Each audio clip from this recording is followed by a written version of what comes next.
Daniela, magandang gabi. Cashless transaction nga ang gusto ng susunod na administrasyon sa pamamahagi ng ayuda para sa mga nangangailangan. Nabulaga ang lahat na magpatupad ng lockdown sa buong bansa nitong 2020 dahil sa epekto ng COVID-19.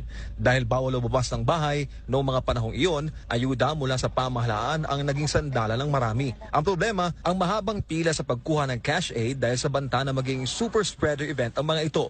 Sa pag-upo ni President-elect Bongbong Marcos, electronic o cashless na pamamahagi ng tulong ang unang utos niya sa DSWD.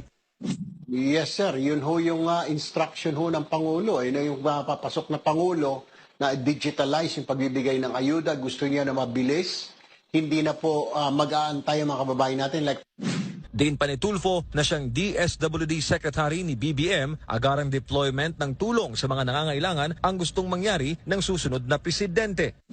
Ang gusto po ni President-elect Marcos, bago pa magbukas, kung kunwari tumama yung bagyo ngayong umaga, mamayang tanghali kung po pwede kumakain na sila. Kung may sunog ngayon, nagkasunog ng 4 a.m., dapat alas 8 kumakain na yung mga tao dahil nasunugan. May mga medyo malinis na damit, may mga tuyo na damit. Yun ang gusto ng papasok na Pangulo.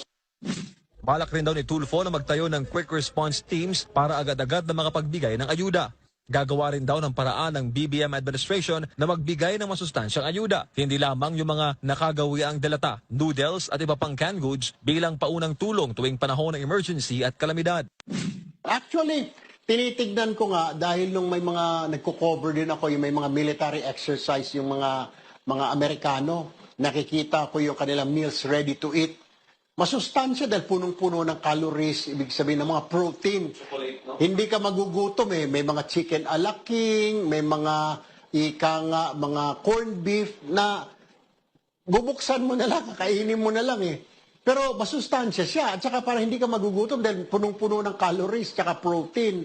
So siguro gano'n ang gawin natin. Instead of mga sardinas, meron na pwede pang i-share ng 2 tao yung isang pakete, ilalagay mo gano'n, yung meals ready to eat. Titignan natin kung sinong company ang pwedeng magbigay niyan.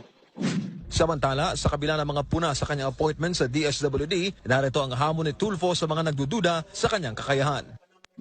By May 31, 2023, kung hindi ko pa ho nagagawa yan, kaya ako mismo ang bababa sa pwesto para bigyan ng option ng Pangulong Marcos na mamili ng iba na uupo dyan kung hindi ko magawa yung trabaho bilang DSWD Secretary or higitan pa ang mga nagawa po ng mga dating Social Welfare Secretary. Daniela, mula ngayong araw, May 31, 2022 hanggang May 31, 2023, 1 year yung binigay na deadline ni Erwin Tulfo sa kanyang sarili kung may magagawa ba talaga siya sa DSWD bilang bago nitong kalihim. Si Tulfo, kasama ang lahat ng mga appointees sa lahat ng tanggapan ng gobyerno ay sasalang sa CA hearing, confirmation hearing ng Commission on Appointments bago tuluyang makaupo sa kanilang mga pwesto. Para sa Pilipinas kong mahal. Balik sa iyo, Daniela. Maraming salamat, MJ Mundial, sa detalye ng balita.